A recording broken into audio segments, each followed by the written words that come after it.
আসসালামু আলাইকুম। ওই যে আম দেখা যাচ্ছে, আমি হচ্ছে আমার বাসার ছাদে আম গাছের পাশে বসেই ভিডিওটা ক্যাপচার করতেছি।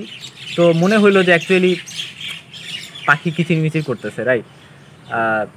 এগুলো শুনতে আসলে ভালো লাগে। আচ্ছা, যাই হোক, তো যেটা নিয়ে কথা বলতেছিলাম, যে আমি ভাবলাম যে আসলে একটা টপিক নিয়ে ভিডিও বানাই ফেলি। শুধু শুধু বসে থেকে কি করব, এটাকে একটু এফেক্টিভলি কাটাই, একটু প্রোডাক্টিভলি কিছু একটা বলি এবং সেই বলাটাকে একটু ইউটিউবে আপলোড করে দেই বা ফেসবুকে দেই। সো যেটা নিয়ে আমি হচ্ছে বলবো বলে এই ভিডিওটা করতেছি, সেটা হচ্ছে যে অ্যাকচুয়ালি আমাদের মেডিকেলে এক্সাম সিস্টেমটা কীরকম, মানে আমাদের এক্সামগুলো কীভাবে হয়, কী এক্সাম থাকে, এগুলো নিয়ে আমি ভিডিও বানাইছিলাম। আইটেম, কার্ড, টার্ম, প্রফ, এরকম এক্সাম থাকে। সো এগুলো নিয়ে আমার একটা ভিডিও আছে, কিন্তু এই ভিডিওতে আমি আরেকটু ক্ল্যারিফাই করার ট্রাই করবো এই বিষয়টাকে। স্পেশালি মেডিকেলে যখন ফার্স্ট ইয়ারে আসা হয়, বা মেডিকেলে এখনও যাদের আসা হয় না বাট ইচ্ছা আছে, তাদের এই বিষয়গুলো জানার এক্সাইটমেন্ট থাকে। প্রথমে আইটেম এক্সাম থাকে। আমরা জানি যে রেগুলার বেসিসে আমাদের যে কোনো টপিক পড়ানো হইলে আমরা সেই টপিকের উপরে কিন্তু এক্সাম দিই ডেলি বেসিসে। হয়তো বা ভাইভা এক্সাম নেওয়া হয়। মেইনলি আইটেম বলতে আমরা ভাইভাকেই বুঝি, যে ভাইভা নেওয়া হয়, রিটেনও নেওয়া হয় কোনো কোনো ক্ষেত্রে। কোনো স্যার রিটেন নেওয়া প্রিফার করে মাঝে মধ্যে, বাট আসলে আমার কাছে মনে হয় যে বেশিরভাগ স্যারই বা বেশিরভাগ ম্যাডামই আইটেম মানেই হচ্ছে ভাইভা নেয়। এবং ভাইভাটা হচ্ছে 10 মার্কের হয়। 10 মার্কের মধ্যে 6 পাইলে পাস, আর 6-এর কম পাইলে পেন্ডিং বলি আমরা। যে পরবর্তীতে এই পেন্ডিং আইটেমটা যদি কাউকে পেন্ডিং দেওয়া হয়, সে পরবর্তীতে ক্লাসে সে আবার দিবে ম্যাডামের বা স্যারের ফ্রি টাইম বুঝে। আইটেমে তেমন একটা পেন্ডিং দেওয়া হয় না, কোনো স্যার ম্যাডাম আবার দেয়। সো যেটা হয় যে রেগুলার বেসিসে কেউ যদি একটু পড়াশোনা করে, তাহলে কিন্তু আইটেমে পাস করা খুবই সহজ হয়। এবং আইটেমে কীভাবে পড়াশোনা করা উচিত, এগুলো নিয়ে হয়তো অন্য ভিডিওতে বলবো, কিন্তু এই ভিডিওতে আমি জাস্ট বললাম যে আইটেম এক্সামটা হচ্ছে রেগুলার বেসিসে হয়। যে আজকে একটা টপিক পড়ানো শেষ হয়েছে, আচ্ছা আজকে হচ্ছে হোমিওস্টেসিস পড়ানো হয়েছে ফিজিওলজিতে, নেগেটিভ পজিটিভ ফিডব্যাক পড়ানো হয়েছে, নেক্সট দিন এটার উপর আইটেম হবে। First year, second year, third year, fourth year পর্যন্ত আইটেম কিন্তু হয়। এবং ফাইনাল ইয়ারে গেলে দেখা যায় যে সার্জারি, মেডিসিন, গাইনি, অপস, এগুলাতে ওইভাবে আইটেম দেওয়ার আর ওরকম স্কোপ ক্রিয়েট হয় না, বা স্যার ম্যাডামদের ক্লিনিক্যাল, যেহেতু তারা ক্লিনিক্যাল সেক্টরে থাকে, সো ফলে তাদের জন্য ওইভাবে আইটেম নেওয়াটা টাইম ম্যানেজ করা ডিফিকাল্ট হয়ে যায়, তারা আইটেম ওইভাবে নেয় না। So first year, second year, third year, fourth ইয়ারেই মিললে আইটেম থাকে, ফাইনাল ইয়ারে যায় ওরকম আইটেম দেওয়া লাগে না। আইটেমের পরে কার্ড এক্সাম। হ্যাঁ, সো কার্ড এক্সামটা হচ্ছে কি, যে এক্ষেত্রে ভালো একটা বড় সিলেবাস থাকে। যেমন আমি ধরলাম যে জেনারেল, ফিজিওলজি এবং ব্লাড, এই দুটো মিলে একটা ফিজিওলজির ফার্স্ট কার্ড এক্সাম হয়।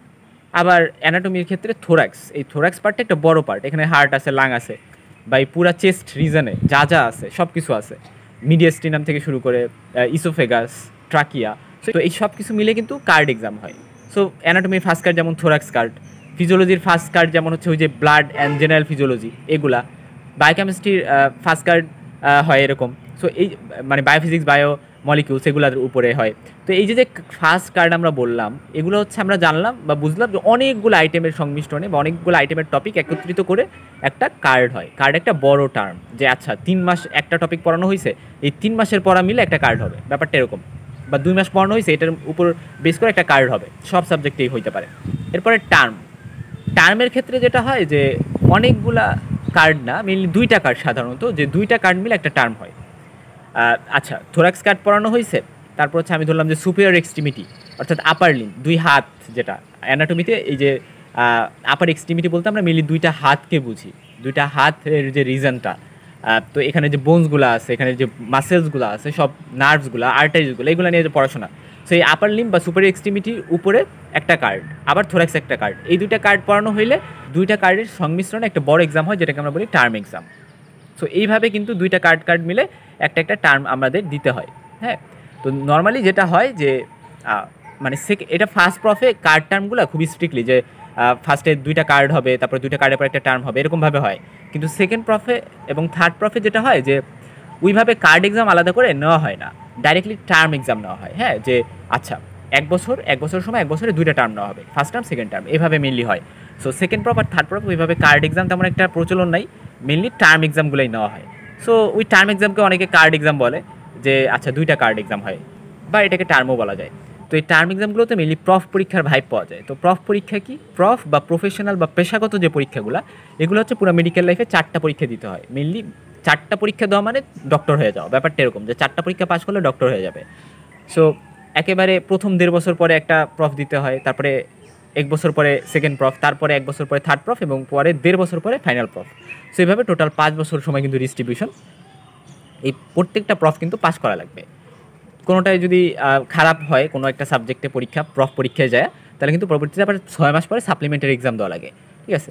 সো এই জিনিসটা আমরা আস্তে আস্তে এই বিষয়গুলো সম্পর্কে অবগত হব। জাস্ট আমি জানলাম যে টার্ম এর থেকে বড় এক্সাম হচ্ছে প্রফ পরীক্ষা। প্রফ পরীক্ষা হচ্ছে আমরা কোনো একটা ইউনিভার্সিটির আন্ডারে দিই, যেমন আমার কলেজটা হচ্ছে ঢাকা ইউনিভার্সিটির আন্ডারে। সো আমরা ঢাকা ইউনিভার্সিটির আন্ডারে হচ্ছে কি আমরা এই প্রফ পরীক্ষাটা দিই। আমরা যেমন ওই যে এসএসসি এইচএসসি বোর্ড পরীক্ষা দিই, এটাও কাইন্ড অফ ওরকম যাচ্ছে, অনেক বড় একটা পরীক্ষা, একটা বোর্ড পরীক্ষা।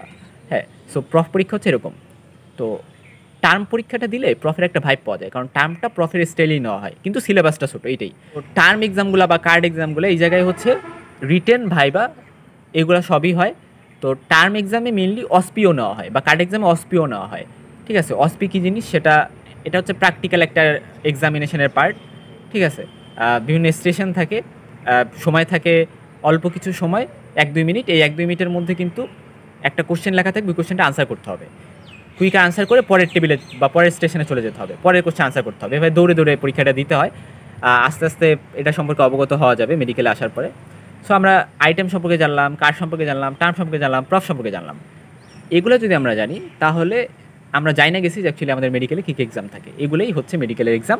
মাঝে মধ্যে এই এক্সামগুলো বাদেও অ্যাসেসমেন্ট এক্সাম নেওয়া হয়, মানে এক্সট্রা এক্সাম। আচ্ছা, টার্ম নেওয়া শেষ, কার্ড নেওয়া শেষ, সব নেওয়া শেষ, এখন আরও টাইম আছে, তাহলে অ্যাসেসমেন্ট এক্সাম দাও।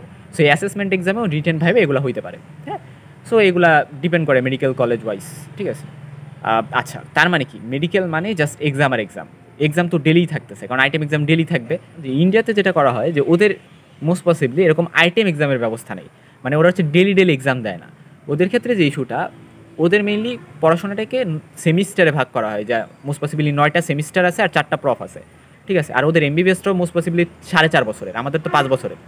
সো এটাই আর কি, যে ওদের সিস্টেমটা আমাদের থেকে একটু আলাদা মনে হয়, কিন্তু ওদের যে সিলেবাস বা ওদের যে পড়াশোনা আমাদের পড়াশোনা অনেকটাই মিল আছে। ওরা আমরা সেম বই পড়ি, সেম রাইটারের বই পড়ি, সো অনেকটাই মিল আছে। জাস্ট কিছু ডিসিমিলারিটি তো থাকবেই আসলে। তো এটাই আর কি ওভারঅল কথা। আমার কাছে মনে হলো যে এই বিষয়গুলো নিয়ে একটু কথা বলি, যারা নতুন ফার্স্ট ইয়ার আছে ওদের জন্য হয়তো বা উপকার হবে, ওরা এই বিষয়গুলো সম্পর্কে অবগত হবে। So that's it.